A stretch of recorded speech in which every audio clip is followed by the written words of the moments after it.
તો આ બધું જ મળે, પણ સત્સંગ મળવો બહુ કઠિન છે.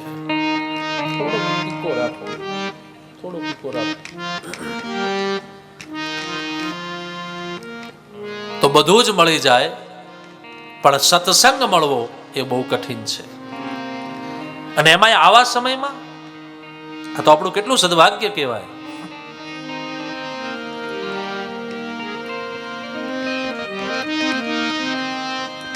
અમે નટુ કાકા બંને ગયા હતા અહીંના મામલતદાર શ્રીને મળવા માટે, અહીંના પીઆઈ સાહેબને મળવા માટે. પછી પૂછ્યું એમને કે અમારે આવું કથાનું આયોજન કરવું છે, શું કરીએ? એમણે કહ્યું કે કંઈ વાંધો નહીં આચાર્યશ્રી, કરો. માસ્કનું અને કોરોનાની ગાઈડલાઇન્સનું થોડું ધ્યાન રાખજો, બાકી બધું કાંઈ લેખિતમાં કરવાની જરૂર નથી. અમને ગમ્યું કે વાહ, अब कुछ समय बदल रहा है, કંઈક સમય બદલાઈ રહ્યો છે. વળી પાછી ગાડી ટ્રેક ઉપર ચડવાની તૈયારી છે. ધીમે ધીમે સ્ટેશનમાંથી નીકળી છે. આપણે હરિદ્વાર જતા હોય તો પાલનપુર સ્ટેશનથી ગાડી નીકળે, ધીમે ધીમે નીકળે એટલે આપણને એમ થાય કે હા સા, એ ટાઈમે તો આપણને કેટલો હરખ હોય, જાણે આપણે હરિદ્વાર પોગી ગયા હોઈએ. પછી કોકનો ફોન, અરે હરિદ્વાર જઈએ છીએ, હરિદ્વાર કેટલે પહોંચ, હજુ તો ગાડી ઉપડી છે, પણ કેટલો હરખ હોય આપણને. પછી આમ ધીમે ધીમે ધીમે ધીમે સ્ટેશનમાંથી બહાર નીકળે, આગળ જતા પાછા 3-4 પાટામાંથી એક પાટો આવે એના ઉપર ચડે, પછી આમ થોડુંક આમ આગળ નીકળે, પછી એની ગતિ પકડાય. એમ હવે ગાડી નીકળી ગઈ છે સ્ટેશન ઉપરથી કથારૂપી, ધીમે ધીમે ધીમે સ્ટેશનની બારે તે પહોંચવા આવી છે. ખાલી મૂળ ગતિની તૈયારી છે. આવું છે. તમને બધાને મજા આવે છે ને? અવાજ નથી આવતો એવું છે? અચ્છા, હા, તો મેં કીધું આમ તમને પૂછું કાંઈ તમે જવાબ ના આપ્યો એટલે મને એમ કે અવાજ નહીં આવતો. સિયારામભાઈ અવાજ જાય છે ને બહાર? અવાજ બરાબર મળે છે ને તમને બધાને? તો વાંધો નહીં. બસ તમારે જો ખખડતા રહેવાનું. હા, આપણે આમ ઠૂંઠા થઈને કથા નહીં સાંભળવાની, લહેરથી કથા સાંભળવાની, બોર નહીં થઈ જવાનું, હસતા રહેવાનું. એટલે તો આપણે ઉપનિષદો કહે છે ને, પ્રસન્ન ચિત્તે પરમાત્મ દર્શનમ. જે માણસ હસતો હોય ને, પ્રસન્ન હોય, અને પ્રસન્ન હોય ક્યારે દુઃખી ન હોય. દુઃખી ન હોય એનો અર્થ એવો નથી કે એને કોરોનાની કોઈ તકલીફ નહીં, કોરોનાની તકલીફ એને હોય, પણ છતાંય હાસ્યમાં લેતો હોય કે વાહ આયે તે ભગવાન, યે દિન ભી ચલે જાયેંગે. એક વખત છે ને મહાભારતની કથા છે, સાંભળો, કાન દ્યો મને. ભગવાન કૃષ્ણને યુધિષ્ઠિરજી પૂછ્યું કે મહારાજ,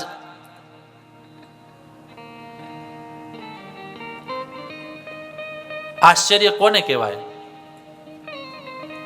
એટલે ભગવાન શ્રી કૃષ્ણએ લખી દીધું.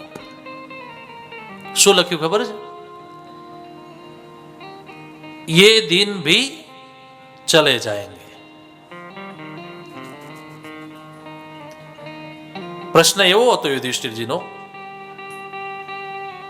કે મહારાજ એવો કોઈક શબ્દ આપો કે એવો કોઈક તમે વિચાર આપો કે જે વિચારથી સતત આપનું સ્મરણ થાય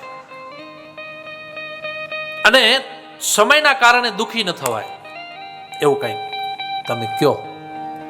એટલે ભગવાન કૃષ્ણએ આવા શબ્દો લખ્યા, યે દિન ભી ચલે જાય. એટલે એ શબ્દને વાંચીને બધું સમજાઈ ગયું યુધિષ્ઠિરને. પણ એવો શબ્દ મારા ને તમારા જેવાય કોઈ કે વાંચ્યો? એ ટાઈમે આપણે જેવાય હશે ને બધા. તો જે પૈસા વાળો હતો ને એને વાંચ્યો ને એટલે એને અંદરથી ટેન્શન ચડ્યું કે આપણે કરોડોપતિ છીએ તો શું આપણે રોડપતિ થઈ જશું? એ દિન ભી ચલે જાયંગે. તો એને અંદરથી જવાબ મળ્યો. કૃષ્ણે કીધું કે હા હા સાચી વાત છે, ये दिन भी चले जाएंगे, बहुत घमंड मत करो. એટલે ઓલાને થયું કે તો પછી કંઈક હાથે દેવાઈ જાય તો સારું. એટલે એને પછી દેવાનું ચાલુ કર્યું કે આ દિવસો આમને આમ રાખવા હોય તો આપણે કંઈક દ્યો. એ વીરડા ઉછેલો ને તો અંદર નવા પાણીની હરાવણીઓ ફૂટે. ગામોમાં પહેલા વીરડાઓ બનાવવામાં આવતા, તો હવે આપણા ઘરે ઘરે નળ છે. તલાવના કિનારે જઈ અને પછી નવા ખાડા ખોદવાના, અને ખાડામાં પાણી જે ભેગું થાય એને પછી આછરવા દેવાનું. કચરો હેઠો બેહી જાય એટલે પછી ધીમે ધીમે એમાંથી પાણી લેવાનું અને પોતાના બેડાઓને ભરવાના. જેમ એમાંથી એ પાણી ઉફરીને બહાર ના આવે. હા, વીરડામાંથી પાણી બહાર ના આવે, એમ જ રહે, એના પ્રમાણમાં જ હોય. પણ એ પ્રમાણમાં તમે પાણી લઈ લો એટલે પાછું એટલું પ્રમાણ આવીને ઊભું રહે, પાણી ઘટે જ નહીં એમાં. એમ તે આ લક્ષ્મીનો તે વીરડો છે, એને જેટલો ઉચેલો અંદરથી ઉકેલો, અંદરથી કેટલો લ્યો ઉલેચો એટલું એટલું એટલું નવું પાછું આવે. એટલે એ દિન ભી ચલે જાયંગે. એટલે પછી બિચારો કોઈ કોરોનાથી હેરાન થયેલો એવો કોઈક માણસ જઈને એને એ શબ્દને વાંચ્યા તો એ નાચવા માંડ્યો. હાસ, એ દિન ભી ચલે જાયંગે. એ હવે હવારે આ દાડાઓ પૂરા થઈ જશે અને વળી પાછા આપણે નવા ટ્રેક ઉપર, નવી ગાડીમાં, નવા સમયથી પાછા ચાલુ થશું. તો મહાભારતનું અદ્ભુત વાક્ય છે, એ દિન ભી ચલે જાયંગે. હારા દિવસો છે તો પણ જવાના છે, ખોટા દિવસો છે તો પણ જવાના છે. માટે વર્તમાનને કેમ સુધારવું એ મહાભારત શીખવાડે છે. પ્રતિ પળ વર્તમાનને કેમ જીવવું એ મહાભારતનો આદેશ છે. એટલે આપણા હારા દિવસો જતા રહેશે, ખોટા દિવસો જતા રહેશે, બાળપણે જતું રહેશે, યુવાનીએ જતી રહેશે, ગઢપણે જતું રહેશે, અને છેલ્લે આપણે તે જતા રહેશું.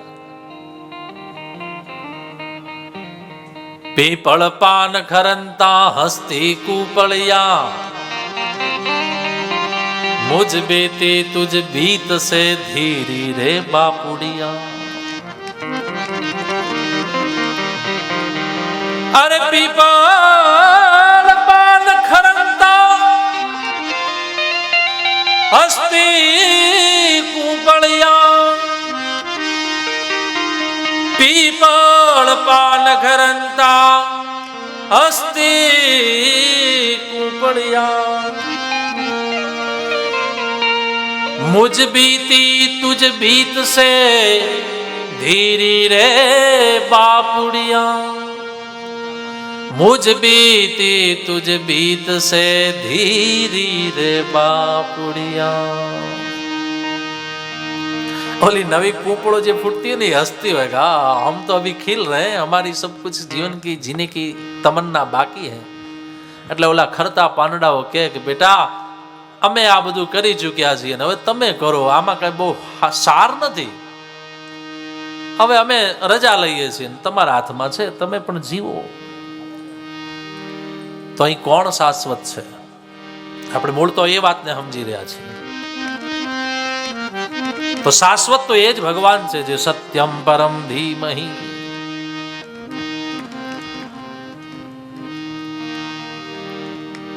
તો એવું આ ભગવાનનું ભાગવત. બધા જ ઋષિઓ એકત્રિત થયા ગંગાના તટ ઉપર, જેમ આપણે અહીં એકત્રિત થયા છીએ, જેમ આટલા વર્ષોથી ફરતી ફરતી વ્યાસપીઠ પુનઃ પાછી આ ડીસાનગરમાં ને એમાં એ જ સ્થાનમાં. અને મને બહુ યાદ છે, બિલકુલ પાક્કું, લગભગ આ જ જગ્યા હતી. આપણે જે સ્થાન ઉપર અત્યારે સ્ટેજ છે, જ્યાં વ્યાસપીઠ છે, ત્યાં જ બિલકુલ આ જ સ્ટેજ ને આ જ જગ્યા.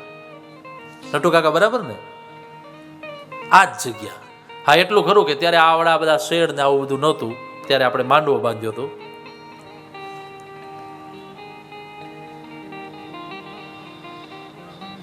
બાકી આ જ જગ્યા, આ જ સ્થાન, આ જ દાદાનું સાનિધ્ય. તો એવી આ જગ્યા, અને એમાં તમે ઘણા બધા અહીંના સાક્ષી પણ હશો. કદાચ 2008માં જેને કથા સાંભળી હોય એવા ઘણા બધા અહીં કેટલા છો જેને મારી કથા અરે વાહ છે એમ, વાહ, બહુ સરસ, ઓ વાહ. તો અહીં ઘણા બધો મારો શ્રોતા વર્ગ બેઠો છે, એટલે મને આનંદ છે. વાહ, બહુ સરસ. હું તમને બધાને 3 તાળીનું માન આપી દઉં.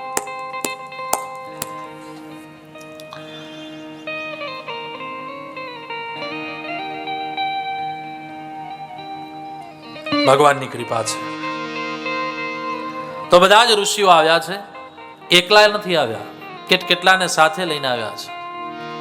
કોને કોને સાથે લાવવા એ પણ ભાગવત શીખવાડે છે. સાંભળજો બરાબર. પહેલા હું શ્લોક ગાઈ લઉં, પછી એનું ગુજરાતી કરું.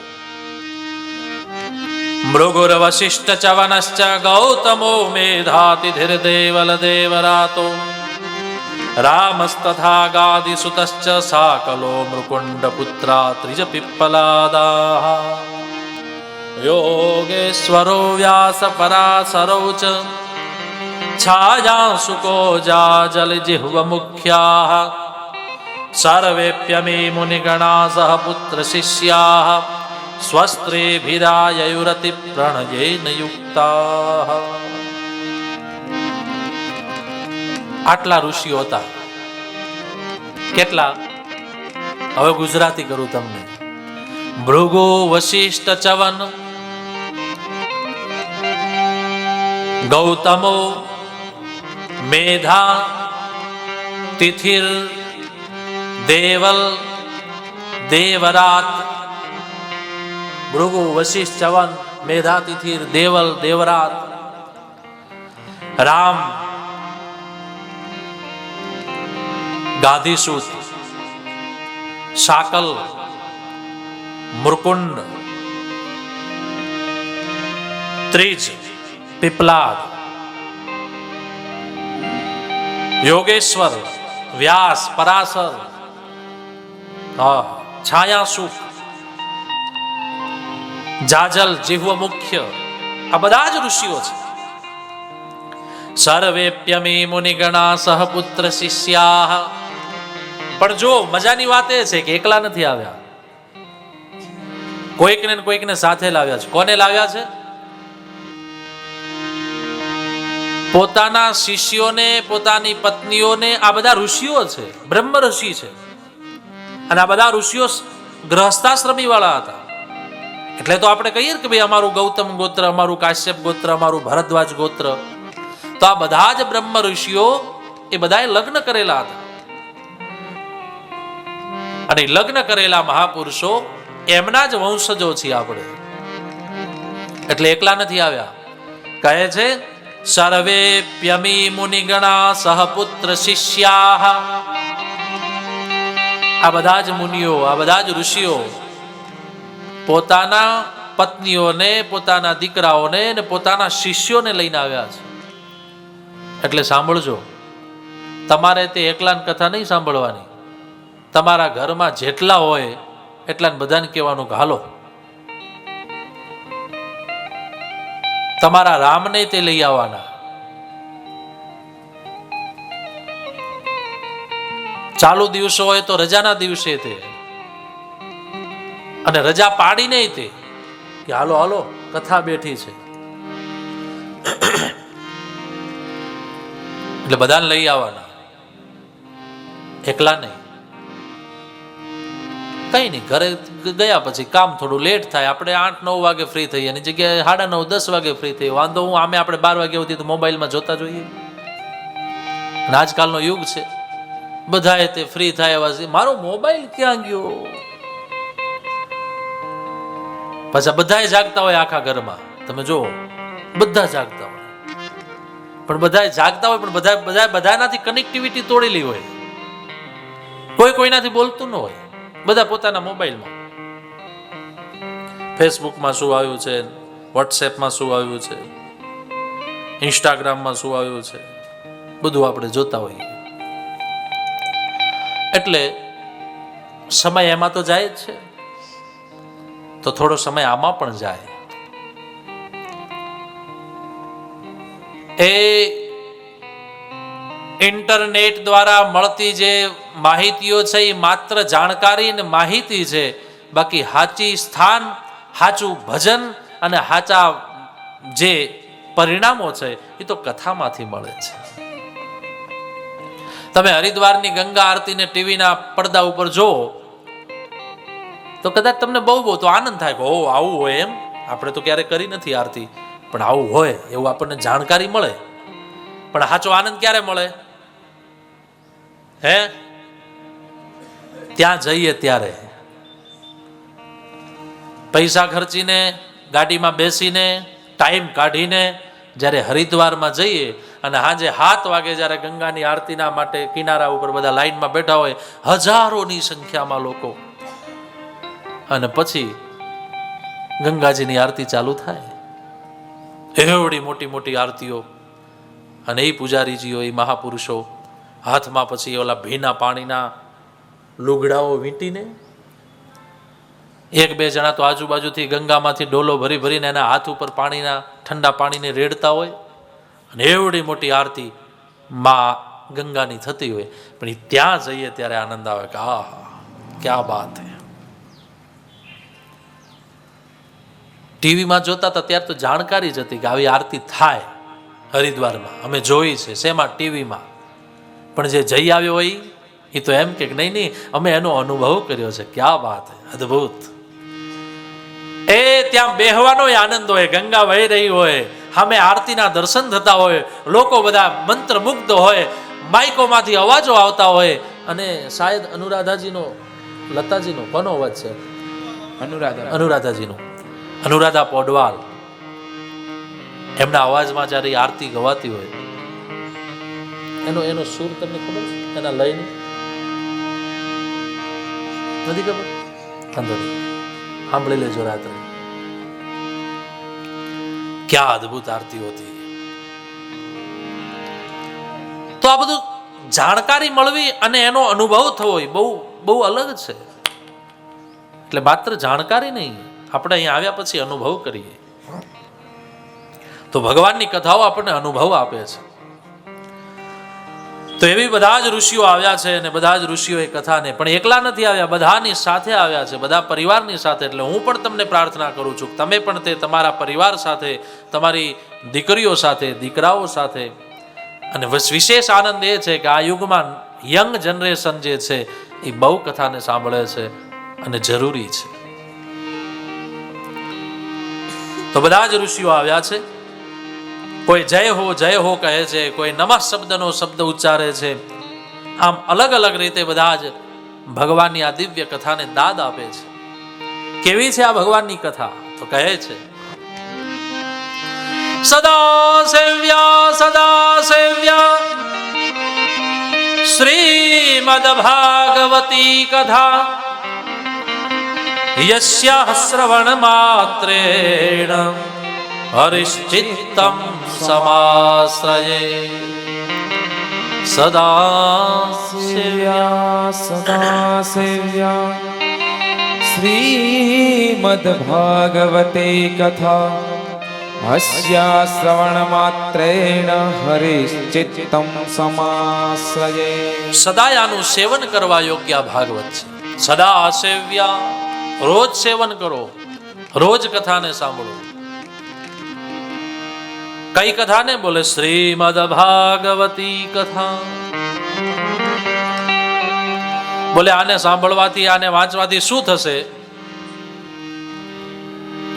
યસ્યાઃ શ્રવણ માત્રેણ, આને સાંભળવાથી શું થશે?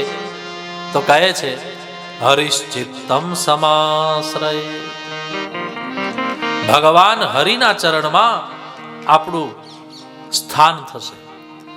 પણ ભાગવતના મહાપુરુષો તો પાછા આ શ્લોકને થોડોક અલગ રીતે સમજાવવાનો પોતાના, કારણ કે એમની વિદ્વત્તા છે. આપણને સમજાય એવી વાતો આપણે કરીએ, કથા કરીએ. પણ આના જે મહાપુરુષો છે એમ કહે હરિશ્ચિત્તમ સમાશ્રયેત, બોલે ભગવાન એમ કહે છે કે આવો જે ભાગવતને સતત સાથે રાખનારો, ભાગવતમય જીવનારો, અથવા તો ભાગવતને શ્રવણ કર્યા પછી એવી રીતે જીવનારો જે માણસ છે, એવા માણસને હરિશ્ચિત્તમ સમાશ્રયેત, બોલે હરિના ચિત્તમાં, હરિના દિલમાં ભગવાન કહે છે હું એને મારા દિલમાં સ્થાન આપું છું. તો ભગવાનના દિલમાં આપણને સ્થાન મળે છે. આનો અર્થ એવો થયો કે કોઈ એમ કહે કે અમે તમને બહુ યાદ કરીએ છીએ, બહુ સારું, આપણને યાદ કરે એટલે બહુ સારું કહેવાય. પણ કોઈક એવું વ્યક્તિ મળે કે એમ કહે કે તમારી યાદ અમારા દિલમાંથી જતી જ નથી, ત્યારે આપણને વિશેષ આનંદ થાય. તમારી યાદ હટાવવા માટે અમારે કંઈક નવા ઉપાયો કરવા પડે છે. તો આનો અર્થ એવો થાય કે આપણે ભગવાનને યાદ કરવા પડે છે. પણ નરસિંહ મહેતા અને મીરાબાઈને તો ઘડીક વાર એમ કેવું પડે કે હે ઠાકુર, હવે તું થોડોક હટ તો અમે આ લોકોને કંઈક જવાબ આપીએ. તો એક યાદ કરવું અને એક સતત યાદ એની રહેવી, આમાં બહુ ફરક છે.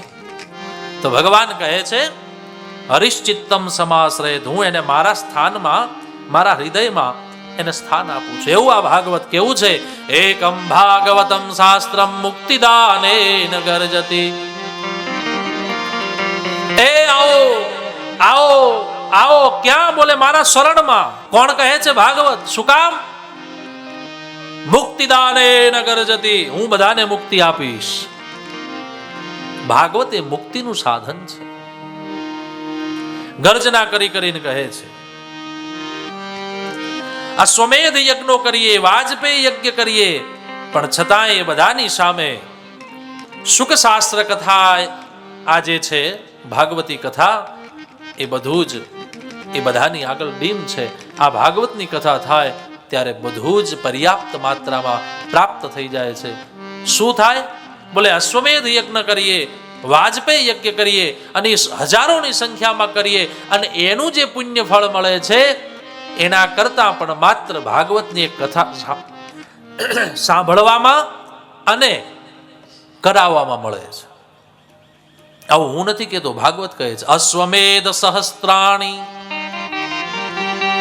1000 અશ્વમેધ યજ્ઞ કરવામાં આવે.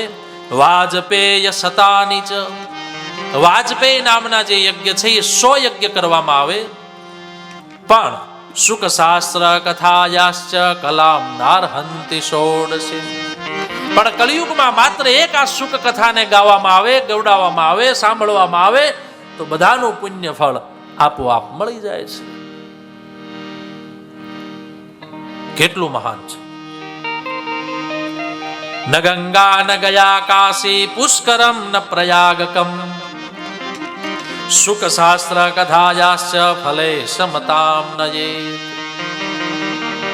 બોલે જે ભાગવત કથા કરાવે એને તો આ યજ્ઞનું ફળ મળે, પણ જે સાંભળે છે એને, બોલે એને તો ગંગામાં જઈને ડૂબકી મારે, કાશીમાં જાય, ગયાજીમાં જાય, પુષ્કરમાં જાય, પ્રયાગરાજમાં જાય, અને ત્યાં તીર્થોના દર્શન કરી, સ્નાન કરીને જે ફળની પ્રાપ્તિ થાય છે એ ફળની પ્રાપ્તિ માત્ર 7 દિવસ કથા જે માણસ સાંભળે એને મળે છે.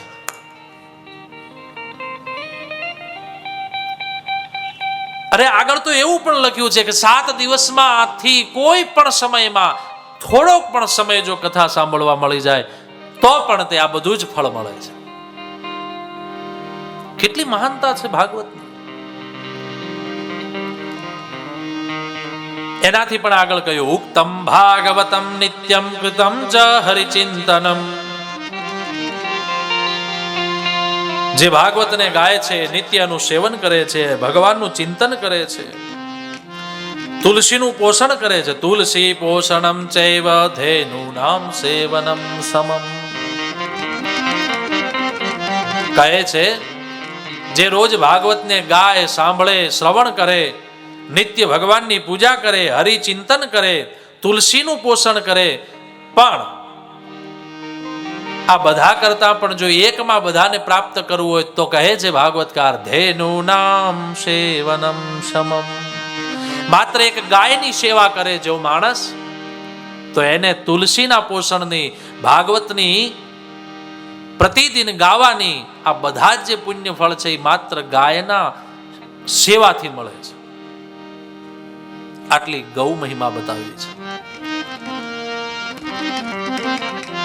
માટે યત ફલમ નાસ્તિ તપસા ન યોગેન સમાધિના અનાયાસેન તત્સર્વમ સપ્તાહ શ્રવણે લભે.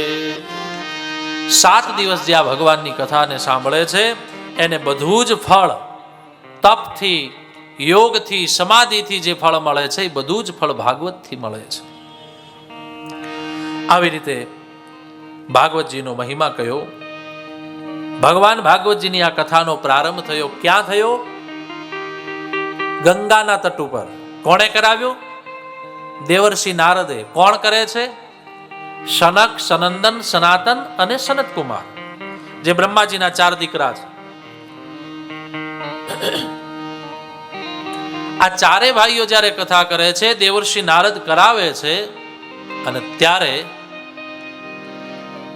આ કથાનો જે વાઇબ્રેશન છે, આ કથાના જે તરંગો છે એ ક્યાં પહોંચ્યા? બોલે છે કે યમુનાના તટ ઉપર.